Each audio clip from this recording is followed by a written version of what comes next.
Hi, and welcome to the X22 Report Spotlight. Today we have a returning guest, Dr. Paul Craig Roberts. Dr. Roberts had careers in academia, journalism, public service, and business.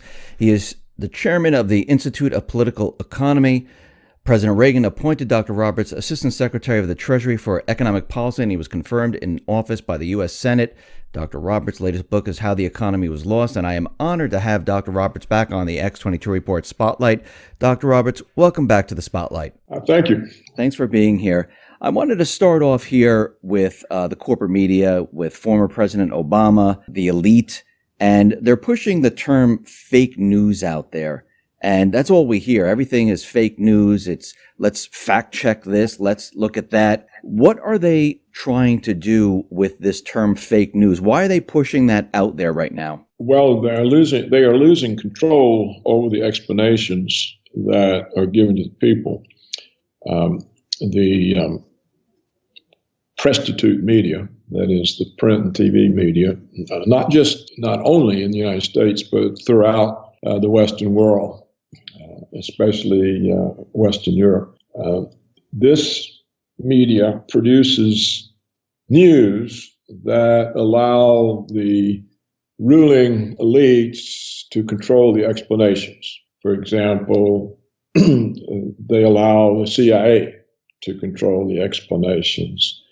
They allow the banks in Wall Street. They allow the Israel lobby. They allow the extractive industries, agribusiness. These are the groups that control the explanations, and this has probably been true to varying extent throughout our history, but especially since the final years of the Clinton regime, when the media was concentrated into the hands of 6 mega corporations.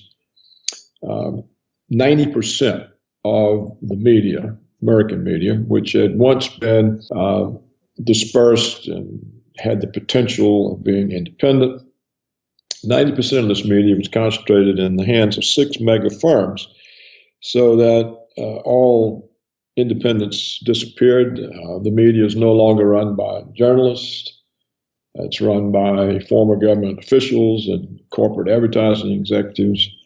And so it is much more easy to control it. And so the news that the Americans have gotten, such as Saddam Hussein's weapons of mass destruction, Iranian nukes, Assad's use of chemical weapons, Russian invasion of Ukraine, all of these things are fake news that are put out to serve the agendas of the ruling elites.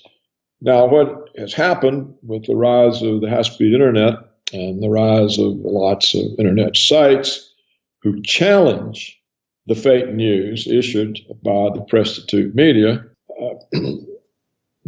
these people, this alternative media, they have gained a larger and larger audience. And so the elites are losing the control over the explanations to independent internet sites.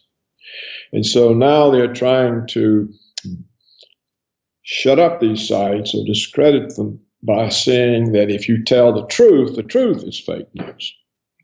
And the lies that we tell, that is, the lies that the prostitute media tells, that's the real truth. So that's what it's all about. That's where that list of 200 internet sites said to be Russian agents came from. That's what's going on. They're trying to retain control over their control of the explanations. Do you think it's working? Do you think they are able to control it? No, I don't think it's working. Mm-mm. Yeah, I mean, you wrote an article. I mean, we know that Trump now is the president, and he had this inaugural address that he, spoke out to the people. And you were saying that the Washington Post and the New York Times, they were disappointed in what he said. What parts were upsetting, or what didn't they like about his address to the country? Well, the whole thing was upsetting because he attacked the ruling elites. They were sitting there up there around him. You should have seen the expressions on some of their faces. He was saying, look, these people have done nothing but sell you out in a number of ways. He specified all the ways, and then he completely abandoned the agenda of the ruling elites. He said, we're not going to impose American hegemony on the rest of the world. It's not what we're going to do. We're not going to let the global corporations continue to move all your jobs and prospects offshore. We're not having any more of these so-called trade agreements that empower them to do that, and all the way down the line. So he completely rejected the entirety of the agenda that has been ruling essentially since the collapse of the Soviet Union in 1991. So they're looking there and saying, well, there goes our place in the sun. He's taking it away. So this is why the New York Times and the Washington Post, these are the two biggest whores in the Western world. And their entire reason for existence is to produce the propaganda that sustains the ruling elites. And principally the CIA's. I don't mean the analyst part who try to get real information and present it, but the deep state part, the covert operations part. The covert operations part of the CIA has, I think, since the Bush-Cheney regime, been taking away explanations from the analytical part of the CIA. So that you've really got two agencies there now. You've got the analytical part that still tries to perform its historic function of collecting good information and being able to give good information to policymakers. And then you have the covert part, which has agendas that are identical to those of the neoconservatives, world hegemony of the United States, and which is very interested in protecting its budget and power by fomenting conflict. So these two parts of the CIA have really gone in different directions. But it's not the traditional analytical part that seems to be prevailing, at least not in terms of the stories that are planted in the media. So this is why the Post and the Times are upset. Do you think right now that Trump is in control, or do you think the elites, they're still calling the shots? Do you think they're still do you think they're going to try to control him, actually? Well, there's two questions. Yes. Yes, they will try to find some way of controlling him. Right now, clearly, he's calling the shots. If he weren't calling the shots, he wouldn't have given that speech. I mean, what's the point if the elites are controlling him? What's the point of letting him give a speech that points out how utterly, totally corrupt and anti-American they are? So what he did in that speech in front of the whole world was to send the elites to hell. I mean, this was a complete, total rejection of them, a denunciation of them. And if they were controlling him, he wouldn't have been allowed to give that speech. For the other question, are they going to try to gain control? Do you think they are finished with trying to control what he does? What I'm saying is, will they take this to the next level? Of course they're not through. First they tried to block him from the Republican nomination by demonizing him.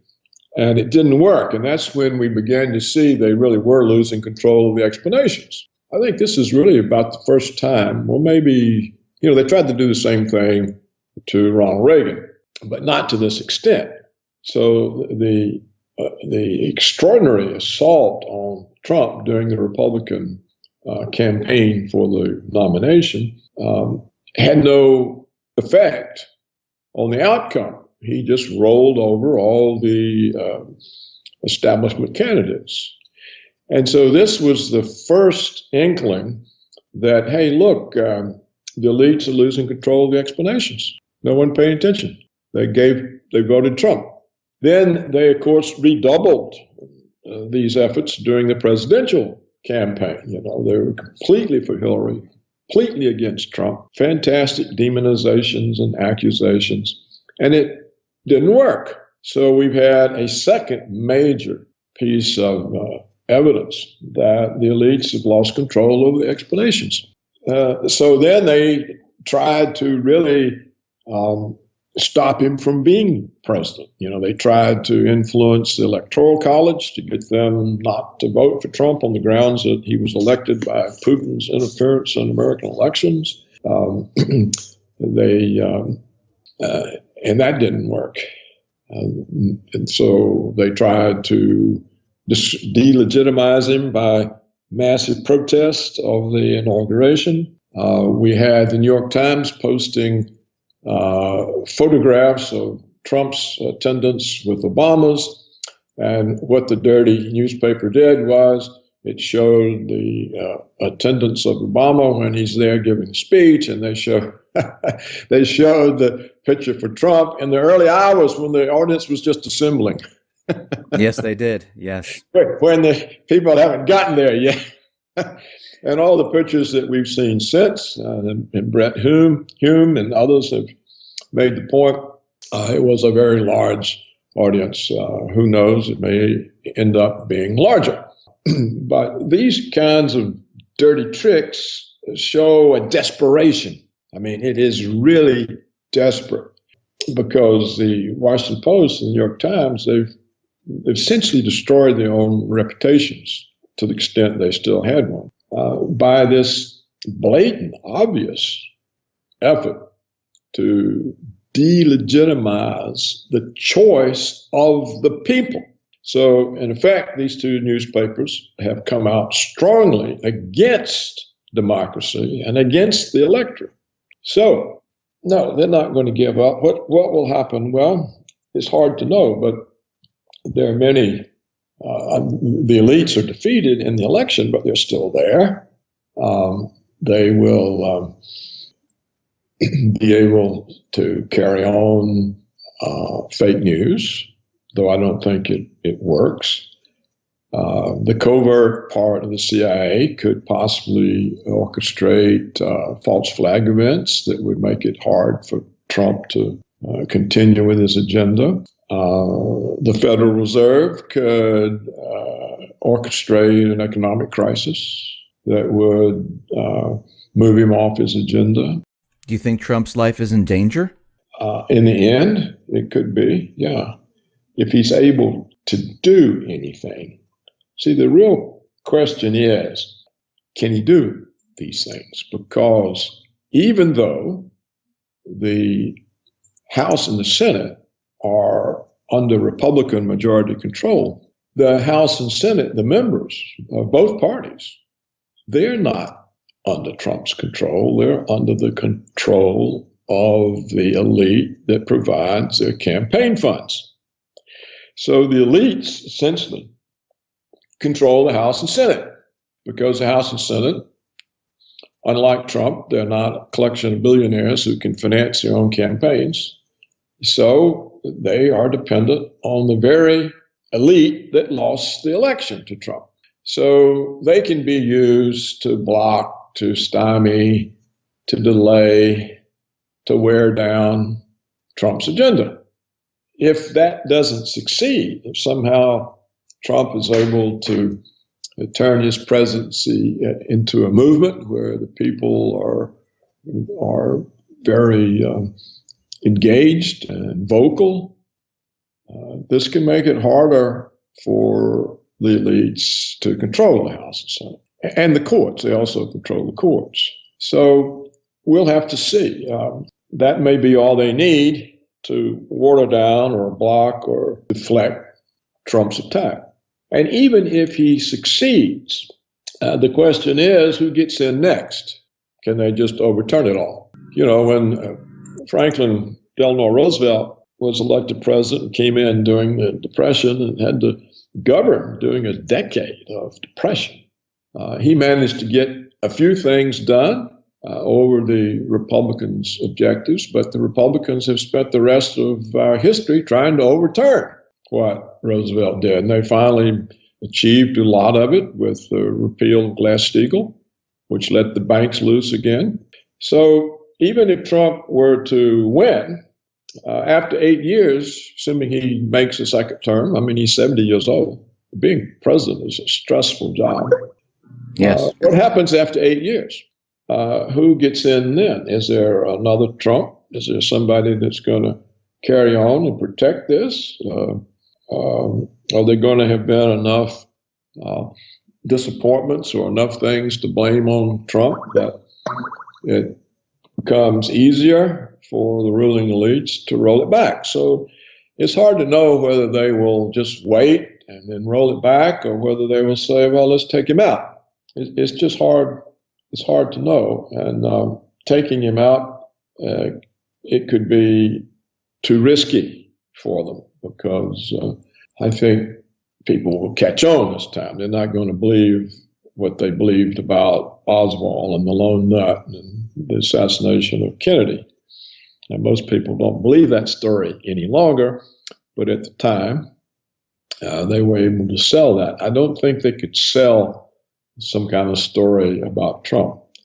And I think Trump himself is aware that he's in danger, because he announced that he was going to supplement his Secret Service protection with a private security firm.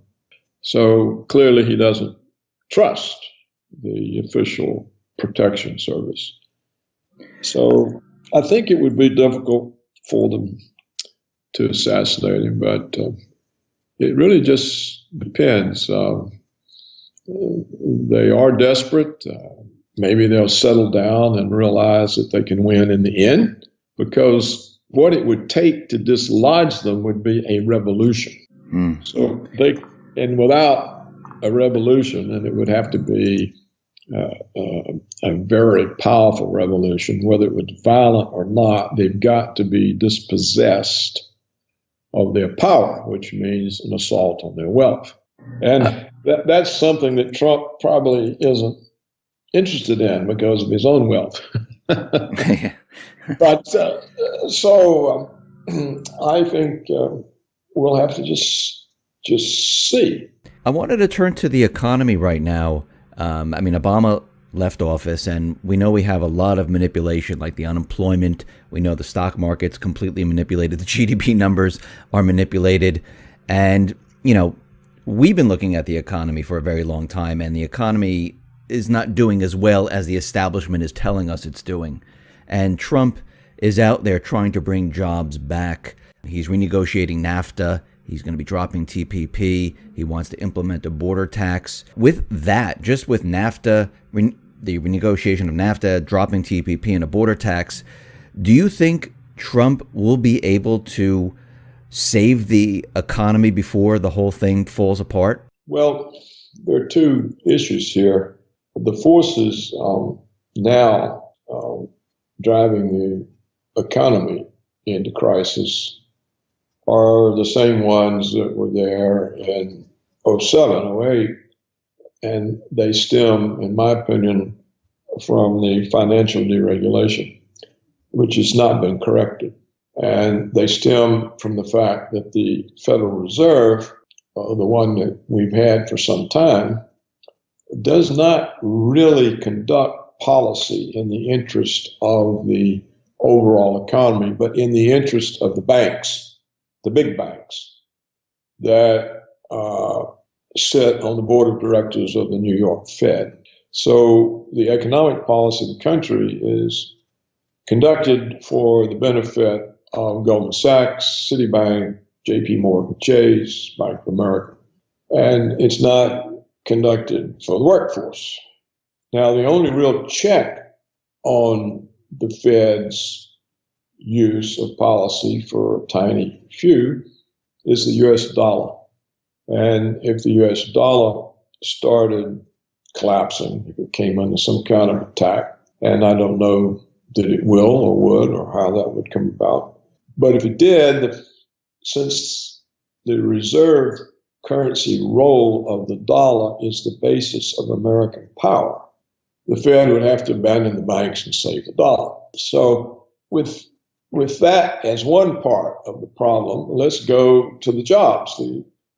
What happened to American middle class was that the high productivity, high value added manufacturing jobs were offshore to Asia because of the extraordinary difference in labor costs.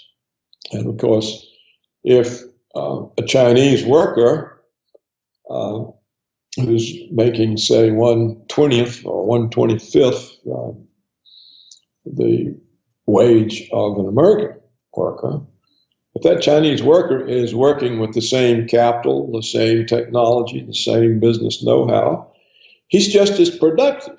And so the output of the firm is not hurt, but the costs drop dramatically and the profits go up. So that's why the offshoring occurs. That's why Apple Computer makes its products that it sells to Americans in China. And so the growth in profits for the last 15, 20 years has been due to the falling labor cost by closing down American labor and using as a substitute foreign labor. Well, this also closes down consumer purchasing power in the United States and raises it in China. It closes down the tax bases of cities, states, the federal government. It hurts the Social Security payroll tax base, the Medicare payroll tax base. And so it produces all kinds of problems for the United States, but it benefits the profits of Apple and Nike and offshoring firms. So that problem can only be corrected by getting the jobs back here. How do you do that? Now, Trump says he's going to have a border tax, an import tax. But you see, this is against the World Trade Commission's rules. What do you call it? What is it? The World Trade Commission, I think it is. WTC, yeah. So lawsuits will result. And they'll say, see, we told you you couldn't do that. I think the only way Trump can bring the jobs back, and he doesn't know this, and there's nobody there to tell him, I think the only way he can do this is he has to change the way that corporate profits are taxed. He would have to say, look, we're going to tax your profits based on the location where you add value to your product. If you add value to your product domestically, you'll have a very low tax rate. If you add value to your product offshore, you're going to have a very high tax rate. And therefore, he can use the tax rate on profits to offset the advantage of the lower labor cost and other costs, environmental, regulatory, abroad. And in that way, he can force the jobs back, perhaps. What people forgot is that the United States consumer market was plenty large enough to support large-scale mass production. The United States has never needed global markets. And the growth and development of the United States was never dependent on foreign trade. It was always some minuscule amount of U.S. GDP. So to get back to that situation, that gives you, again, high value added, high productivity jobs in the United States that support a middle class.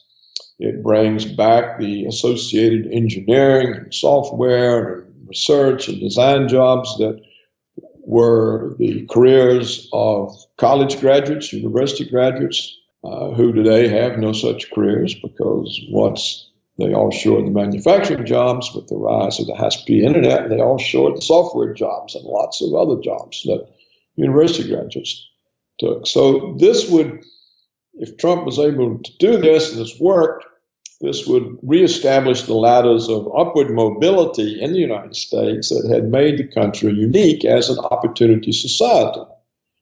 You could get ahead without being born into the upper class.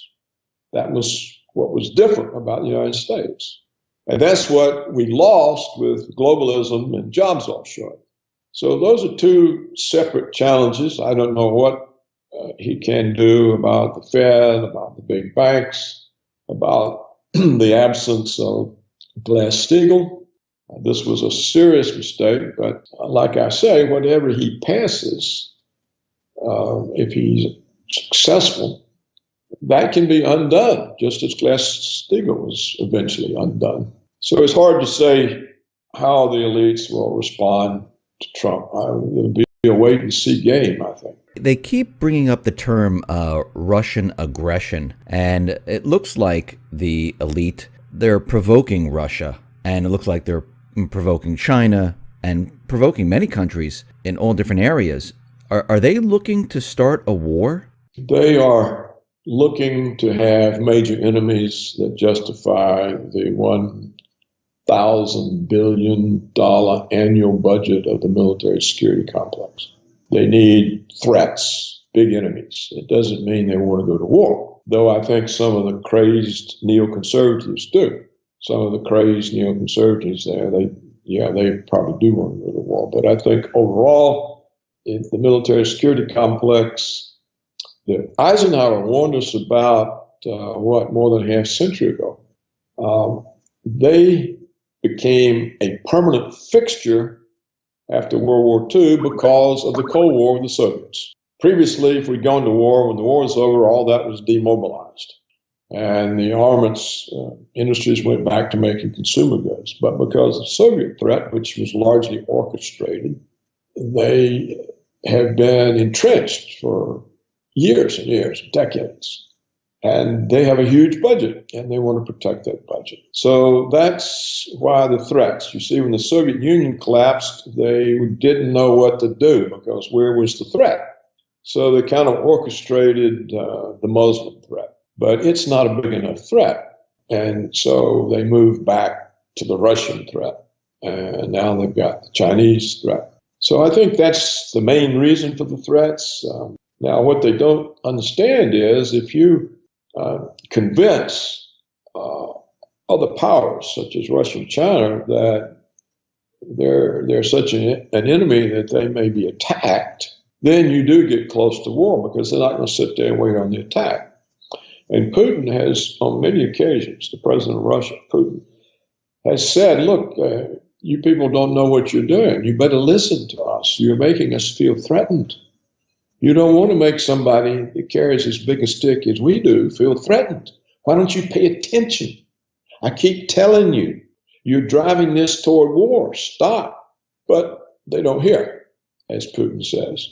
So there is a huge risk in that. And I think this is the reason that I was so encouraged when Trump said that he didn't see the point in conflict with Russia, and he didn't see the point in NATO 25 years after the Soviet collapse. So when you face the threat of thermonuclear war, the guy who says he wants to cool down the forces driving it in that direction, then that has to be your first choice for a leader. So I think that's why most thinking and thoughtful people voted for Trump, because war these days is not something that anyone survives. These thermonuclear weapons are massive, destructive power. They make the atomic bombs that the Americans dropped on Japan look like pop guns. So avoiding that is the most important thing humanity can do. And but you see, for Trump to do that, he's really telling the military security complex, look, your budget and your power are at stake. We don't need you to be able to have an enemy like Russia. There's no reason to have them as an enemy. We want to do business with them. It's much more profitable. And they're threatened by this. So the military security complex has interests adverse to the interest of the rest of humanity. There are many people predicting that the economy is going to crash this year. Do you see the economy actually making it out of 2017 whole, or do you think the elite, because you did mention this in the beginning of the interview, that they could try crashing the economy. Do you think that they would actually try to bring the economy down? You know, only if they have to deter Trump, because they don't benefit from it, except in getting rid of a threat to their long-term agendas. So they wouldn't do that easily. I mean, it would have to be, well, it's the only way we'll be able to block his agenda or or get rid of his assault on our power and privilege. And I think they'll be slow to come to that decision. As for the economy collapsing on its own, I expected that a long time ago, and I've been amazed that they've been able to sustain it with myths and false information. And then it dawned on me it's essentially the power of the Fed to manipulate it. The Federal Reserve has a complete trading desk. They can trade anything.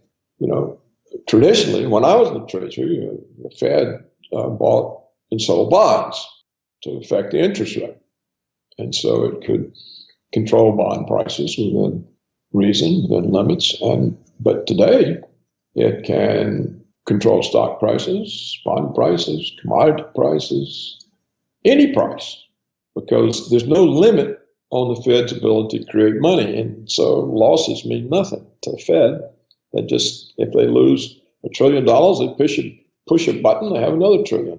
So if you've got this type of money and say the stock market starts falling because of market forces, all you got to do is go in and buy S&P futures. The market goes back up. If the gold price starts going through the roof, casting doubt on the value of the dollar, all you have to do is go into the futures market and sell naked shorts of gold, and it drives the price down. So when you've got this type of power, it essentially for years now has been able to negate or offset market forces. And the market, people in the market, the savvy ones, they realized, hey, well, let's go along with the Fed, because why do we want to go against them? They're supporting the market. We'll get richer, not letting market forces decide. So when you have that type of situation, how long can that stay afloat? It surprised me, and I sort of come to the conclusion that it can stay afloat as long as the Fed wants, unless there's a run on the dollar. But I don't know who's going to produce the run on the dollar. So that's the situation. If you look at fundamentals, with all the money and debt that's been created, the practically zero interest rates don't make any sense. If you look at the source of corporate profits, which is not strong growth in retail sales, strong growth in real family median incomes, none of that is present. So what is corporate profits? Well, it's mainly lower labor costs from laying off American workers. So they're actually having adverse effects on the domestic market. So that's the situation. Dr. Roberts, thank you very much for being on the X22 Report Spotlight. I really appreciate it. Once again, how can people see your writings and your work? Well, just go to my website. It's just myname.org, paulcraigroberts.org. Okay, thank you very much. Thank you for being on the Spotlight. I really appreciate it. Pleased to be with you.